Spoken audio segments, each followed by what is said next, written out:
Hi అందరికీ శనార్థి. నేను మీ నర్ర సతీష్ యాదవ్ను. నర్ర సతీష్ ఒగ్గు కథలు యూట్యూబ్ ఛానల్ చూస్తున్న వారందరికీ పేరు పేరున నా కళాభివందనాలు. మంచి మంచి పాటలతో మంచి మంచి పద్యాలతో నేను మీ ముందుకు వస్తున్న నర్ర సతీష్ ఒగ్గు కథలు యూట్యూబ్ ఛానల్ చూస్తున్న వారందరూ లైక్ కొట్టండి, షేర్ చేయండి. మరిన్ని వీడియోస్ కొరకు మా ఛానల్ని సబ్స్క్రైబ్ చేసుకోండి. నల్లగొండ లోపల దారుణ హత్యకు గురైన రూపారెడ్డి గారు ప్రిన్సిపాల్ నల్లగొండ లోపల దారుణ హత్య యూట్యూబ్ లో చాలా వస్తున్నాయి, చాలా మంది చూస్తా ఉన్నారు. 10వ తరగతి చదివే ఇద్దరు పిల్లగాళ్ళు, ఒక చదువుల తల్లి, చక్కటి తల్లి ఆ రూపారెడ్డి గారి ప్రాణం తీసింది. నాటికి నేటికి కాలం ఎంత మారింది చూడండి.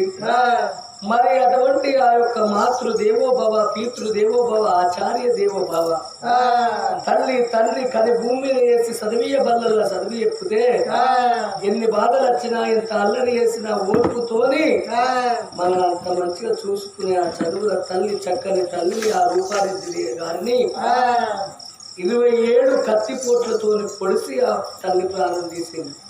ఆ కనరాని లోకాలకు వెళ్ళిపోయి ఆ రూపారెడ్డి మరి హఠాత్తుగా చచ్చిపోయింది. కాబట్టి ఆ తల్లి ఆత్మశాంతి కొరకు ఒక చిన్న పాట. గంజాయి తాగుతున్న యువకులారా ఐక్యమత్యతోనే అందరితో కలిసి ఉంటారని మా ఒక్క కథ రూపం లోపల ఆ తల్లికి ఆత్మశాంతి కొరకు ఒక పాట. మాయమైపోతున్నాడమ్మా మనిషన్నవాడు,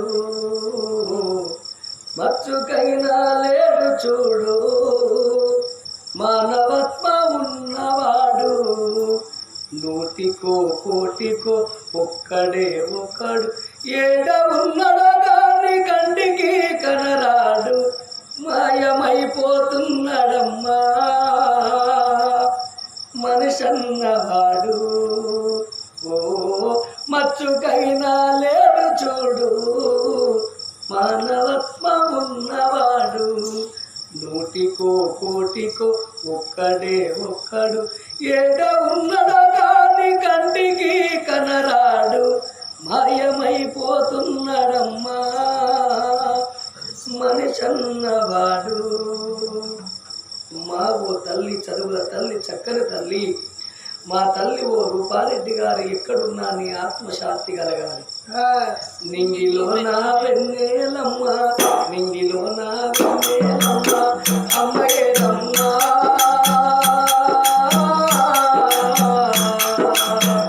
ఆ తల్లి రూపారెడ్డి జాడ చెప్పమ్మా.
తెలంగాణ